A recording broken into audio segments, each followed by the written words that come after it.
Clint Walker and Jack Elam were two names that defined the golden era of the Western. One, the tall, deep-voiced hero who embodied rugged strength. The other, the cockeyed villain who could turn menace into comedy with just a glance. Together, they shared something far beyond Hollywood screen time. They shared a bond built on respect, laughter, and years of quiet friendship. Yet when Jack passed away in 2003, many fans were stunned to see Clint absent from the funeral. For two men who had walked side by side on and off the screen, the silence of that day felt heartbreaking. But behind it was a story not of neglect, but of health, grief, and impossible choices. Jack Elam's early struggles. Jack Elam's story began in Miami, Arizona, a small mining town where hardship was the only certainty. Born on November 13, 1920, he lost his mother when he was just 4 years old. Alice Amelia Elam had been battling an illness, then called general paralysis, a cruel condition that had already drained her for years.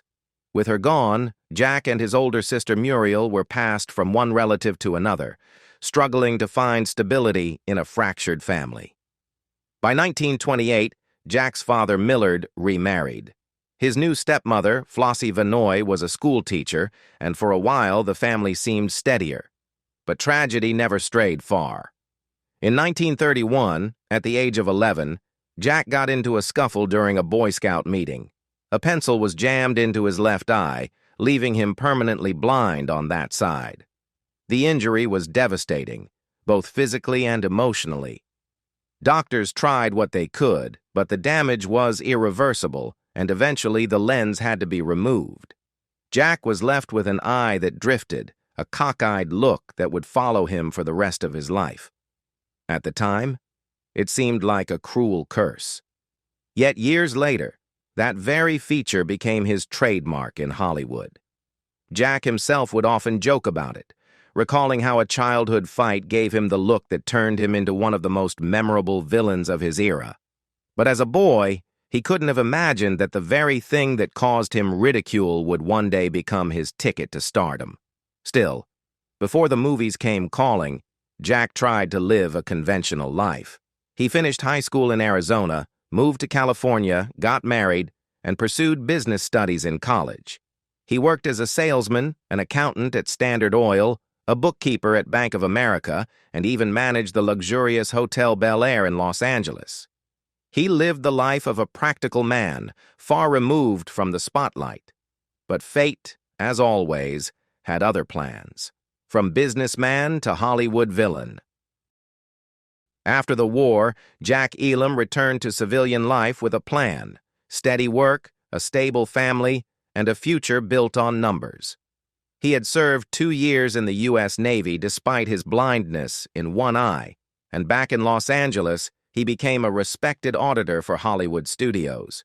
He worked for Samuel Goldwyn Productions and Hopalong Cassidy Productions, meticulously combing through financial records. But the endless hours hunched over papers with just one good eye soon took a toll. His vision blurred, his right eye grew strained, and his doctor issued a blunt warning. Quit now, or risk going blind entirely. It was a turning point. Jack could no longer follow the safe path he had chosen. Faced with the loss of his livelihood, he did something radical. He turned to acting. In 1949, he made his screen debut in She Shoulda Said No, a cautionary exploitation film about marijuana that shocked audiences more than it impressed critics. It wasn't glamorous, but it was a start. During the 1950s, Jack carved out his place as one of Hollywood's go-to villains. His wandering left eye, once a source of insecurity, gave him a sinister presence. Casting directors saw in him what ordinary life had taken away, the perfect bad guy. He sneered, growled, and swaggered his way through gangster flicks and westerns, building a reputation as the screen's most loathsome character. If a film needed an outlaw or a crook, Jack was often the first call. Television cemented his legacy. He appeared in Gunsmoke, Bonanza, The Lone Ranger, and Rawhide, almost every major Western on air in the 1950s and 1960s. His characters might not have been the stars, but they were unforgettable. Audiences came to love hating him, and directors trusted him to bring menace with just a glance. But Jack wasn't content with being typecast forever. Beneath the sneers and scowls was a sharp comedic instinct waiting to be tapped. That chance would come in the mid-1960s when his career took a turn that brought him into the orbit of Clint Walker and forged one of Hollywood's most enduring friendships. The Night of the Grizzly and a lasting friendship. By the mid-1960s, Jack Elam was already well established as one of Hollywood's most recognizable villains. But in 1966, a new role allowed him to step outside the typecasting that had defined his career. Paramount Pictures released The Night of the Grizzly, a Western adventure directed by Joseph Pevney. At its center was Clint Walker, the towering actor who had become a household name through the hit television series Cheyenne. Walker played Jim Cole, a former lawman determined to leave violence behind and settle into a peaceful life as a rancher in Wyoming. But The Night of the Grizzly was not a typical Western. Alongside the familiar threats of outlaws and hostile neighbors came a new menace, a monstrous bear terrorizing the land. The film was a blend of frontier drama and survival story, but it also carried lighter moments, thanks to Jack Elam's character, Hank. For the first time in a major motion picture, Jack leaned fully into comedy. His quirky expressions, bumbling behavior, and impeccable timing provided relief in a story otherwise heavy with danger and tension. On screen, Clint and Jack were opposites, the stoic hero and the mischievous sidekick. But behind the scenes, something more important happened. The two men bonded. Clint, often serious and reserved, found himself drawn to Jack's sharp humor and endless supply of pranks. Jack, who had spent years playing the villain, respected Clint's professionalism and quiet dignity. Their differences complemented each other, and a private friendship grew. Unlike the carefully staged friendships promoted by Hollywood studios, theirs remained largely away from the tabloids. They didn't flaunt their connection at premieres or public events. Instead, it existed in the long hours on set, the conversations between takes, and the quiet mutual respect of two men who had survived very different hardships. For Clint, Jack's humor lightened the weight of long filming days. For Jack, Clint's steadiness was an anchor that balanced his mischief. This bond would last well beyond The Night of the Grizzly. Though they went on to work on separate projects, they carried with them a trust and affection rarely spoken of in public, which is why, decades later, when Jack passed away, fans expected Clint to be there to say goodbye. His absence would become one of the most painful and puzzling chapters of their story. Jack Elam's later career and final years. After The Night of the Grizzly, Jack Elam's career took on a new dimension. No longer confined to one-dimensional villains, he began to explore roles that highlighted his natural comedic instincts.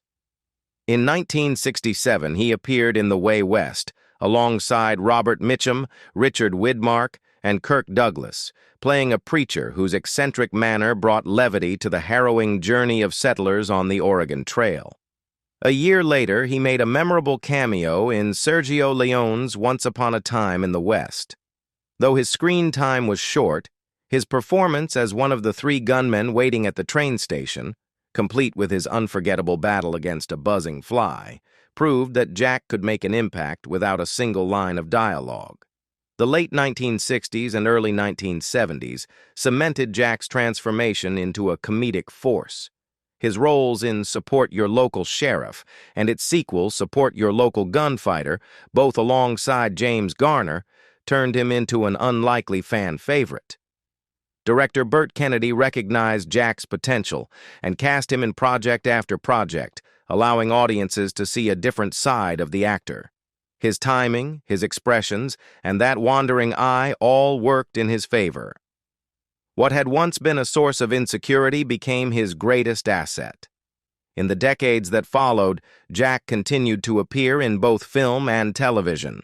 He played memorable parts in Cannonball Run and Cannonball Run 2, and even embraced more eccentric roles like Frankenstein's monster in Struck by Lightning. He also showed a gentler side in The Texas Wheelers, playing a father struggling to raise his children after tragedy. One of the most meaningful chapters of his later life came in 1986, during the making of the Aurora encounter. There, Jack befriended Mickey Hayes, a young boy suffering from progeria, a rare condition that caused him to age rapidly.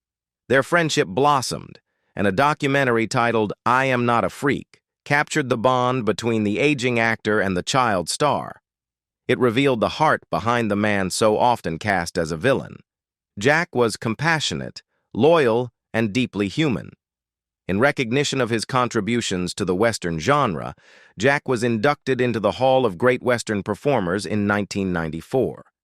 It was a fitting honor for someone who had spent decades shaping the image of both villains and comic relief in cowboy tales, but time eventually caught up with him. Married to Margaret Jennison since 1961, Jack enjoyed a stable family life, though he had endured the loss of his first wife to cancer.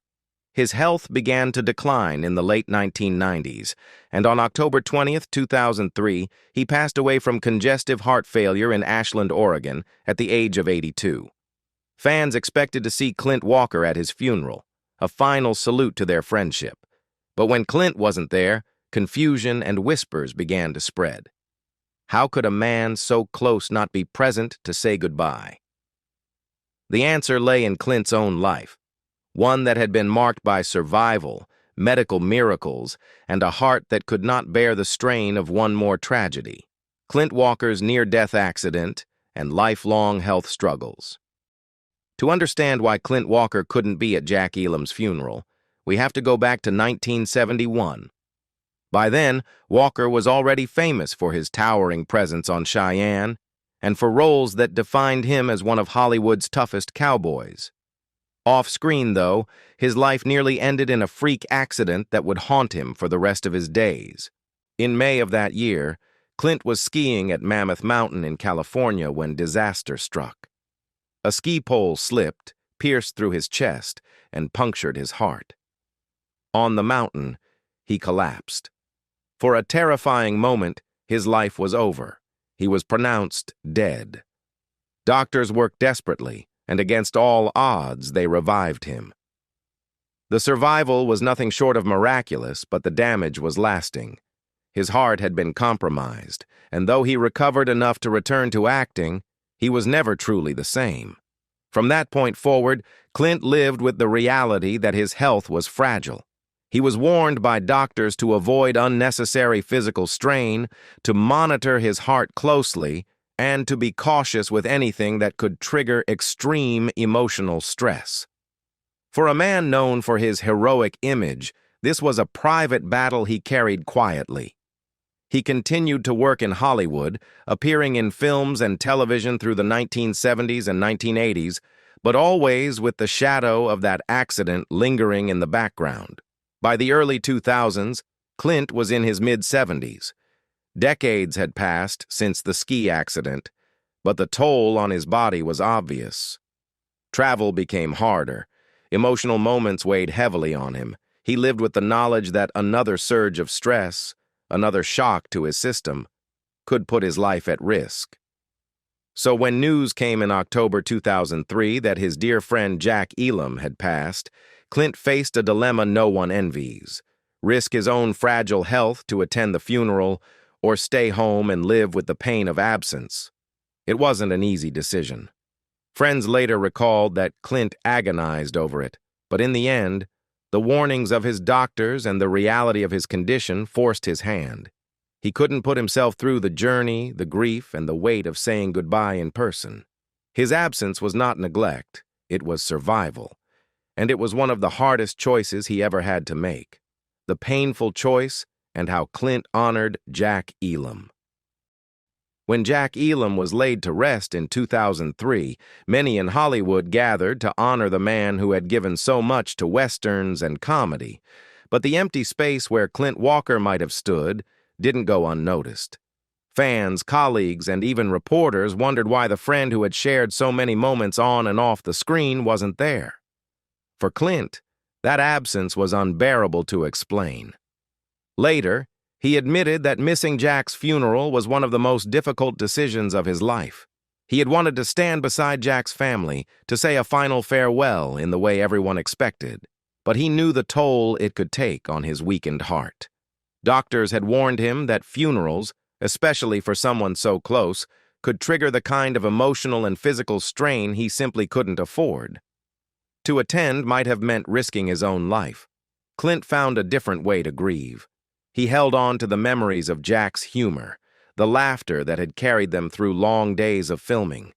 He spoke fondly of the time Jack pretended to sneeze on a stand-in, flicking water from his fingers to get a laugh. That was who Jack was, a man who could turn even the most serious day into something lighthearted.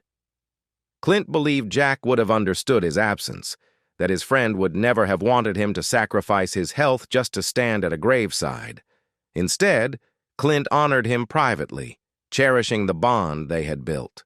Their friendship, though not often public, had been real and enduring. By choosing memory over risk, Clint carried Jack with him in a way no funeral could ever capture. For Clint, that was his final tribute. Clint Walker's decision not to attend Jack Elam's funeral was not born of neglect, but of survival. It was the painful reality of a man whose body could no longer endure the weight of grief.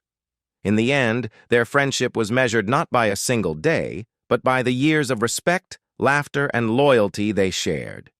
Do you think Jack Elam would have understood Clint's choice to stay away? Share your thoughts in the comments below.